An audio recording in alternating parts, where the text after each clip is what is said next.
amis lecteurs et lectrices, j'espère que vous portez bien. Aujourd'hui on se retrouve pour une vidéo pour faire le bilan de mon challenge que j'ai lancé au début du mois de juin. Donc c'était le challenge autour du mois des fiertés qui mettait à l'honneur la communauté LGBTQIA+. Il y avait donc 8 catégories, mais en réalité dans ma pile à lire il y avait que 7 livres. Donc on va voir si j'ai réussi à lire ces 7 livres, puisque c'était quand même un assez gros challenge pour moi de lire autant de livres en un mois. Est-ce que je l'ai respecté? Petit mystère qui va se résoudre à la fin de cette vidéo, donc restez bien jusqu'au bout pour pouvoir voir mon avis sur tous les livres de cette pile à lire. Et j'espère que vous avez également rempli votre pile à lire. N'hésitez pas à me faire un petit bilan, que ce soit en vidéo ou dans les commentaires si vous avez participé à ce challenge. Et je pense le réitérer l'année prochaine. Donc n'hésitez pas voilà, à déjà un petit peu réfléchir à toutes les lectures. L'année prochaine c'est sûr que ce sera beaucoup plus centré sur les représentations, parce que là je trouve que je n'avais pas assez de livres qui mettaient en avant justement cette communauté. Donc je résoudrai ce problème l'année prochaine et je vous ferai même une sélection exprès pour chaque catégorie. Voilà, je ferai un peu mieux mon travail, mais là c'est vrai que j'ai lancé cette idée un petit peu comme ça au dernier moment, et puis je retravaillerai ça pour les années prochaines, puisque j'ai pris aussi vos avis en compte pour pouvoir m'améliorer et progresser. Bref, j'arrête de parler. Donc dans la première catégorie qui représentait donc le L de lesbienne, qui avait d'autres sous-catégories, je vous invite à aller regarder ma vidéo, je vais pas me répéter parce que sinon ça va être beaucoup trop long. J'avais le livre Friday I'm in Love, qui est donc une romance FF qui était écrit, donc là c'est le livre qui est en anglais. Et bien on commence déjà bien puisque c'est le livre que je n'ai pas lu. Alors je vous rassure, c'est le seul du challenge que je n'ai pas lu. Les livres en anglais sont un petit peu compliqués pour moi à lire parce qu'il faut beaucoup plus de temps, etc. Et j'avoue que j'ai manqué un peu de temps. Mais ça veut dire que sur mes 7 lectures, j'en ai quand même 6 que j'ai réussi à lire, que je vais vous présenter juste après. C'est juste que celui-ci est passé un peu à la trappe et ça me fend le cœur parce que c'était vraiment une romance FF et que je voulais mettre en avant toutes ces représentations, et que les autres livres n'ont pas forcément de représentation LGBTQIA+. Donc c'est un peu dommage, mais je me rattraperai l'année prochaine, ou au cours de l'année. De toute façon ce livre je le lirai, il est évident. Deuxième catégorie, j'avais choisi Ashes Falling from the Sky, que j'ai lu en début de mois. Il était évident qu'il fallait que je le lise de toute façon, puisque c'est quand même un phénomène TikTok, et donc je me suis intéressée à ce livre là que j'ai dévoré en 3 jours. Franchement la lecture elle est très simple, très fluide, j'ai apprécié. Alors c'est une lecture qui est quand même assez adolescente, je préfère vous le dire. Évidemment j'en attendais beaucoup puisque c'est un livre qui parle beaucoup de lui sur les réseaux sociaux.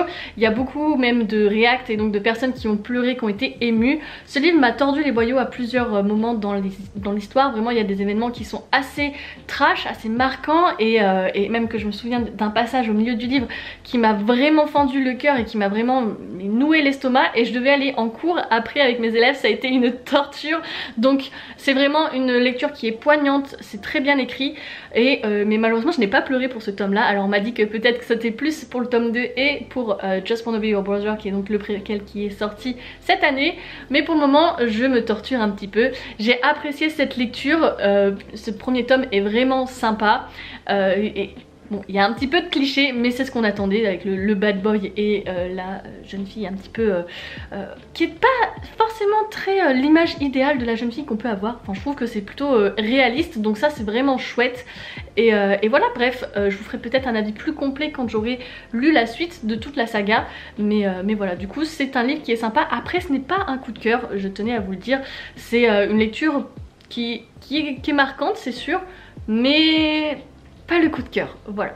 Il fait chaud et pourtant je tourne le matin, mais là on arrive dans un moment où tourner des vidéos est très compliqué. On continue avec la troisième catégorie dans laquelle j'avais mis Le Sanctuaire d'Emona. Alors ce livre-ci est écrit par Alexandra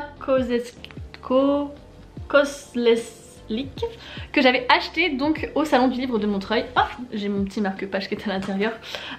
Donc comme vous pouvez le voir, j'ai la petite étiquette. Il m'avait vraiment marqué. J'ai trouvé la couverture qui était très jolie. Quand j'ai lu le résumé, ça m'avait intriguée. Donc il s'agissait d'une histoire entre Sélénée, qui est donc une jeune fille qui a été adoptée et qui souhaite partir à l'étranger, notamment en Australie, pour pouvoir profiter de son été, et elle va partir en road trip avec son frère, sa copine et la sœur de sa copine, et il s'avère qu'ils vont avoir des péripéties, qu'ils vont se retrouver coincés en fait en Roumanie il me semble, en tout cas dans l'un des pays de l'Est, et ils vont être accueillis par une dame qui est assez mystérieuse, dont la maison regorge de secrets et d'intrigues assez intéressantes, et qui va tourner un petit peu autour de la magie. On va voir que justement les deux femmes sont en quête un petit peu d'identité et de racines, de leur origine finalement, puisque la jeune fille qui l'accompagne a été séparée de ses parents, notamment de son père très jeune, donc on va avoir une quête un petit peu d'identité comme ça.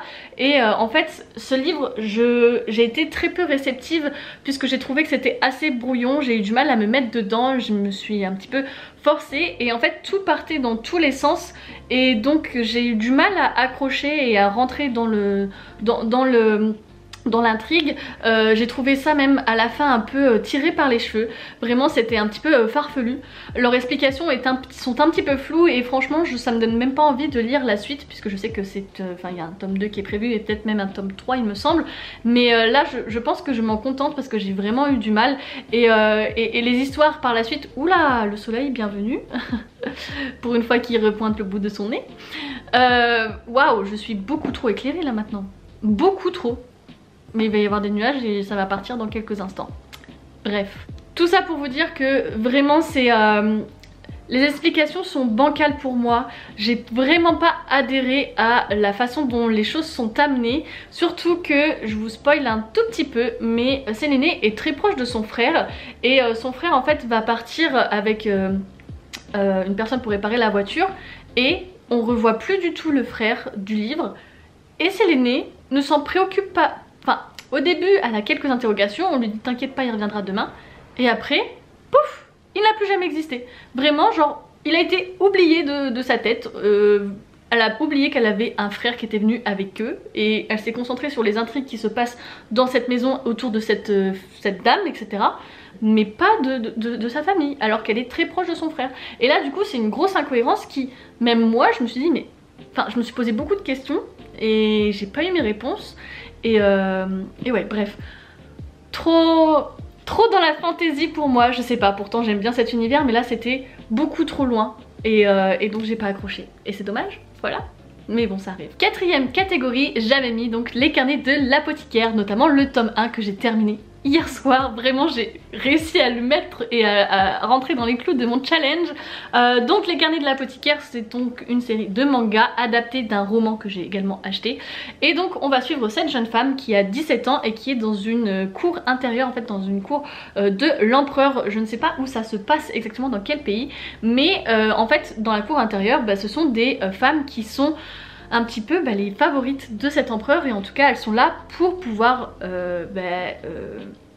enfanter, voilà, faire la succession de l'empereur. Elles sont clairement les favorites de l'empereur et elles sont un petit peu comme des esclaves, hein, qu'on se le dise, avec des eunuques. Et du coup cette jeune fille en fait partie puisqu'elle a été prise en capture, enfin en tout cas des ravisseurs l'ont capturée et l'ont mise dans cette cour, et en fait tout l'argent qu'elles gagnent, parce qu'elles ont des métiers etc et elles reçoivent quand même une somme d'argent, et bien cette somme d'argent ce sont ces ravisseurs qui la touchent, et elle pourra sortir quand elle aura donné assez d'argent à ses ravisseurs.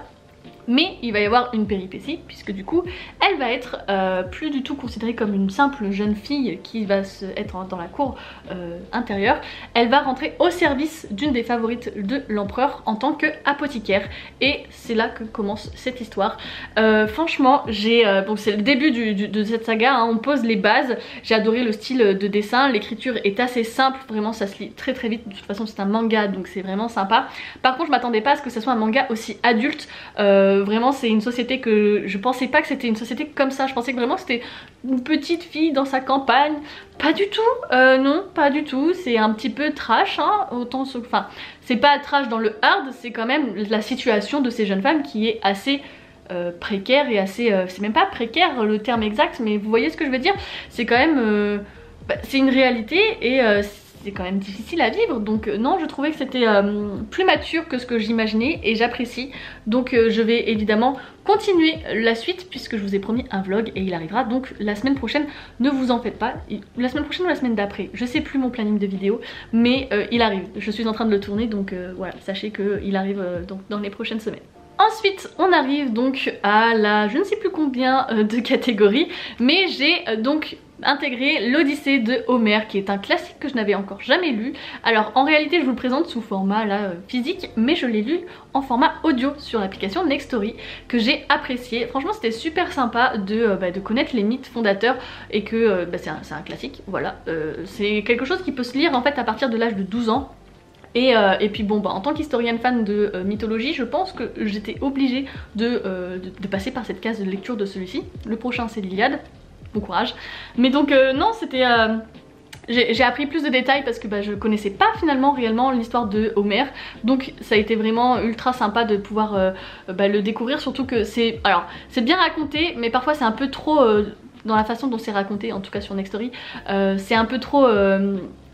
détaché des sentiments et il y a de la petite musique d'ambiance et tout, ça m'a fait un petit peu rire. Non, c'était vraiment sympa de voir les différentes étapes du retour de Ulysse dans sa patrie après la guerre de Troie, avec toutes les péripéties qui se sont mises sur son chemin. Donc non, très sympa. Ensuite, j'ai donc lu Les 5 blessures qui empêchent d'être soi-même, écrit par Lise Bourbeau, qui est donc un livre de développement personnel que j'ai beaucoup lu. Vraiment beaucoup lu. J'ai pris le temps évidemment de le lire parce que comme je le disais, c'était pas une lecture de chevet. Le livre de développement personnel c'est quelque chose qui se vit, qui s'interprète, qui fait réfléchir. Franchement il m'a fait beaucoup réfléchir celui-ci. J'étais vraiment dans l'analyse de moi, des autres, etc. Ça m'a fait beaucoup m'interroger sur mes relations, sur ma façon d'être, etc.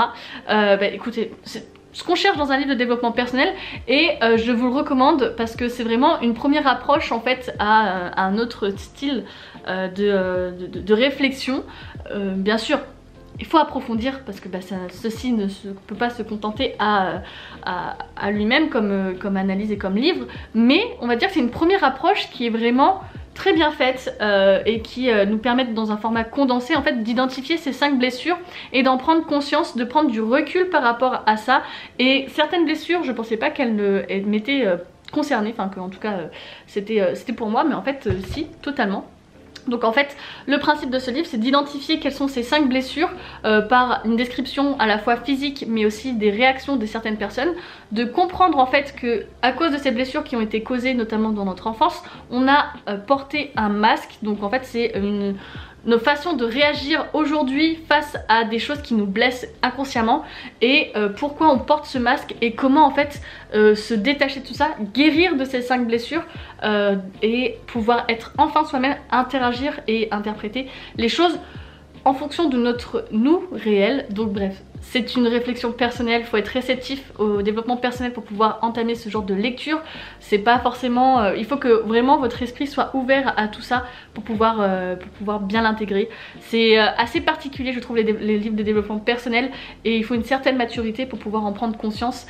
Et moi en tout cas je l'ai apprécié et il a résonné en moi, donc je vous le recommande si jamais vous commencez dans les livres de développement personnel. Je pense que si par contre vous êtes dedans depuis un certain temps, peut-être que ça peut ne pas trop vous être utile. Franchement c'est à voir, là je peux pas vraiment savoir pour vous. Enfin on termine avec la dernière catégorie. Il s'agissait donc de Six Times We Almost Kissed and One We Did, et je suis trop contente en plus de vous le présenter car il sort en réalité le 4 juillet en version française. Voilà, je l'ai appris que très récemment. Il s'agit donc de 2 jeunes filles qui ont grandi en fait ensemble puisque leurs 2 mamans sont assez proches. L'une d'entre elles est malade depuis très longtemps et elle va avoir un problème je crois au niveau des reins, et l'autre maman en fait est donneuse, en fait elle peut lui donner le rein, donc c'est ce qui va se passer, et donc elles vont déménager et vivre ensemble. Sauf qu'il s'avère qu'elles ne sont pas vraiment uniquement que amies et qu'il y a une certaine tension entre les deux, mais qu'elles n'osent pas vraiment en fait se l'avouer puisqu'elles ont grandi ensemble et qu'elles ne savent pas si elles sont plutôt sœurs ou si amies, ou si c'est peut-être plus. Si c'est avec One Time We Did, c'est que c'est plus hein. En tout cas écoutez, j'ai commencé la lecture, je ne l'ai pas encore terminée, mais j'apprécie celle-ci. J'aime bien en fait la façon dont les 2 protagonistes réagissent puisqu'elles ont vraiment en fait leur propre caractère, et je trouve que c'est vraiment c'est pas juste des personnages un peu plats, un peu clichés. Elles ont vraiment du répondant, elles sont vraiment dans une sorte de crise d'adolescence.